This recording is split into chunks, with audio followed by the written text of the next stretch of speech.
Hello, hello, hello, beautiful people, and welcome to Startup for Creativepreneurs. If you're a creative, freelancer, or consultant, this podcast has been made especially for you.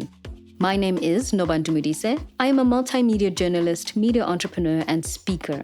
I am the founder of a strategic communications agency called Afrophilia Communications. I am also editor-in-chief of Afrophilia magazine and a judge for the South African Social Media Awards. In my voluntary capacity, I serve as Director of Communications for Wikimedia South Africa's chapter, and I'm an advisory board member of Ascenti Kenya. I am drawing from my experience in custom publishing, digital marketing, press management, and sustainability communications for African and international clients to produce this mini podcast series. In this series, I get to share practical and creative solutions on how you can start and manage your own business. Through the next 3 episodes, supported by the Cav Platform, which is a project of the Goethe Institute in partnership with the GIZ on behalf of the German Ministry for Economic Cooperation, I will be sharing with you information and ideas on how to commercialize your skills, how to manage your business, and how to find work. I am of the firm belief that it is more than possible to be creative and free-spirited, but still run a structured, profitable business. And this is how.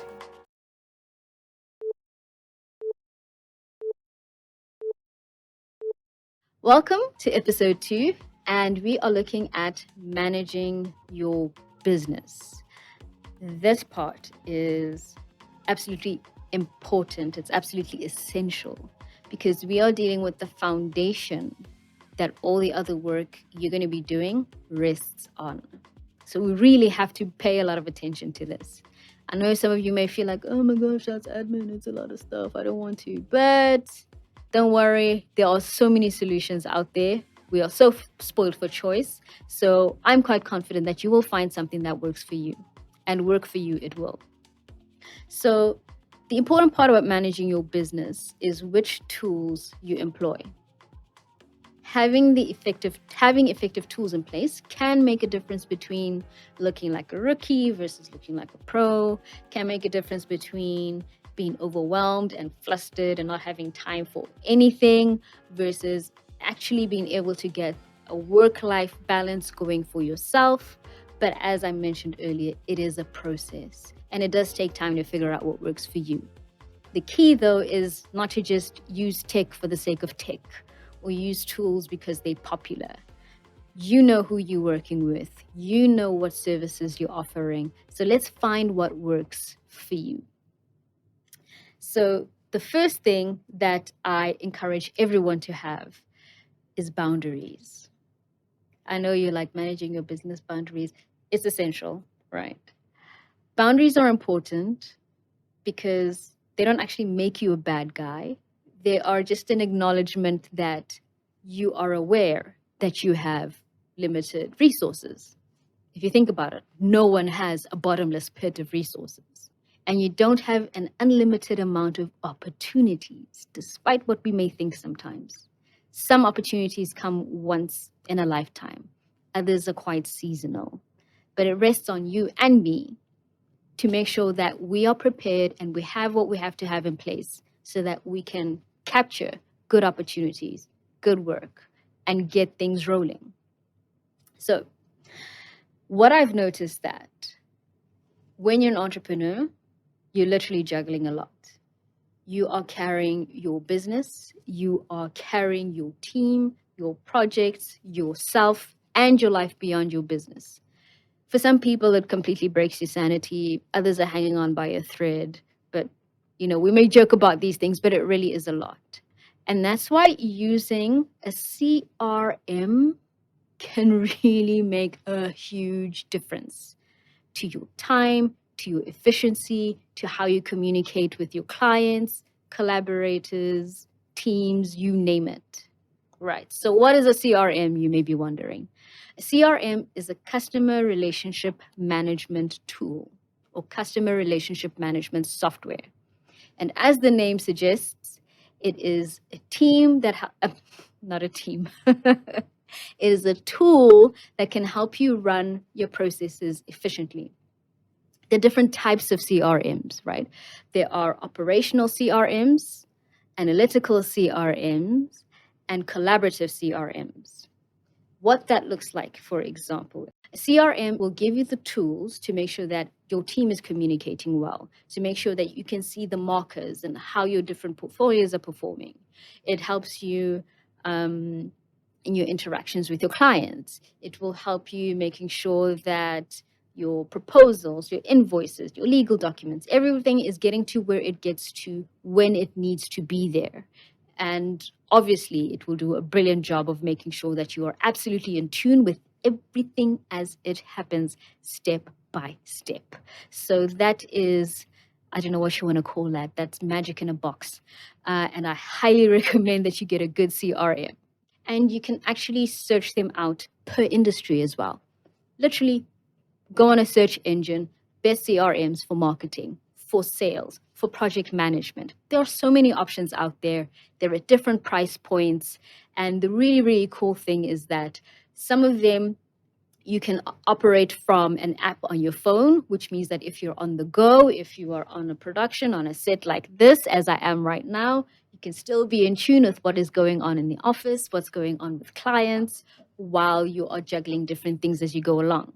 The other great thing that I love about CRMs is they have really cool community corners. You can read articles that are industry specific, read articles, watch videos, whatever your thing is. But the punchline is there's useful information that you can use, actionable information. That's what we like as entrepreneurs. Not information for the sake of information, piles, heaps of data. No, actionable information is what we're always after, because now you can actually do something. It can help you be more efficient. So really taking time to do a bit of research to find the best CRM for you is going to go such a distance for you in helping you get your business streamlined and efficient. Because once you have that in place, things start moving smoother and you can pour your energy where it needs to be, which is in creating or producing what your clients need to produce. But the most important thing is you'll be now spending less time doing frustrating things like handling paperwork and admin if you're not an admin person. And if you are an admin person, I love you. You are a unicorn. Find me. I need more people like you in my life. But as you can see, CRM, absolutely essential tool. It will go such a long way and you will be glad you made the investment. And apart from the CRM, the next tool I highly, highly recommend you have is a standardized set of contracts, right? As you know, this world is what it is. Contracts are an essential part of establishing boundaries. And things can get quite tricky in a creative space. I'm sure you know that sometimes when you start out with a contract, things may kind of change as you go along. And the problem then sometimes is you do get individuals who may take advantage. It happens anywhere and everywhere. But having a contract in place helps keep you and your client in a space where everything is clear about who is responsible for what. It becomes a touchstone. So maybe if having an awkward conversation with someone is just not your thing and you try put it off because you don't want to make anyone feel bad, and I mean, who does? We all have to be in a happy environment. No one wants to make things awkward. No one wants to, make anyone feel bad. No one wants to have a confrontational conversation. But sometimes as projects evolve, someone may go left and another person goes right. And so having a clear contract in place helps everyone make sure that you are fulfilling the expectations that you committed to. So maybe if someone is trying to get you to do a bit more than what they are promising to pay for, this is the touchstone to use. Hey, remember, this is what we committed to. Let's not lose our focus so that we get things done, right? So yeah, even having a conversation that would be otherwise confrontational is less so because you have a clear legal document in place that's there to protect the both of you. So having a good set of contracts is highly recommended. And you know the services you offer, so you may find that you're pretty much using the the same 3-4 types of contracts, editing a bit here and there, but highly recommend good set of contracts that you will always use as you deal with different clients. Right, so after we have our CRM in place, we have our contracts in place, I highly recommend collecting emails. So this means having some kind of a space on your website or your social media where people can subscribe to follow for updates, right? So note I did not start with social media. That is what people would think is, the free and best in avenue to start off with. And social media is absolutely effective. In fact, that's why I call it new media, is absolutely effective in terms of communicating to people what you're up to, what you've just achieved, what they can look forward to from you and your network or you and your business. But I highly recommend collecting emails. Reason being, the algorithms are always changing on different social media platforms. And in fact, I'm sure you know that on some platforms, your post will not necessarily reach all of the people who are following you, even though they've subscribed to follow you.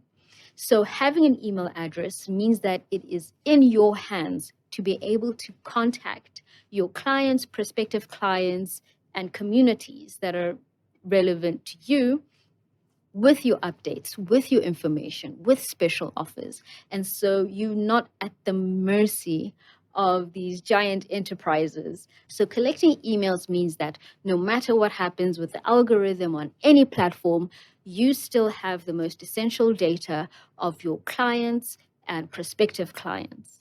And you can use that to communicate with them updates without hoping that your post will reach them eventually, possibly, maybe. So it is fully in your hands to make sure that you reach your clients, your prospective clients, and the communities that are close to you with your updates and your special offers. And so the lines of communication between you and those who are interested in you is always open, and it's not at the mercy of any platform now or any other day. And then the last tool that I highly recommend is some kind of social media scheduler or something to help you with the content and the flow of your social media. Reason being, it's a wonderful tool to capture new clients. It's a wonderful tool to interact with some. And the really fantastic thing about social media is obviously the low cost for advertising. But of course, as I recommend with all my clients, is you don't have to be everywhere at once. Be on platforms that make sense for your business and be on platforms where you can interact consistently. So it's entirely up to you, but as you can hear, the core part of managing your business is there in that keyword, your business. So take the time, go through the process, figuring out what's for you, and once you have that flow, you'll definitely see efficiency, you'll definitely see better communication with you and your team. And it's a very, very fundamental tool for getting you in a space where you are actually running a business, a viable, profitable business. Thank you for watching this episode on commercializing your skills. Please share this with any friends, family, and colleagues to whom you know this will make a difference. Keep an eye out for episode 3, which is coming soon, and we will be looking at how to book work. In the meantime, please subscribe to this channel, follow us on social media, and definitely share your thoughts. We would love to hear them.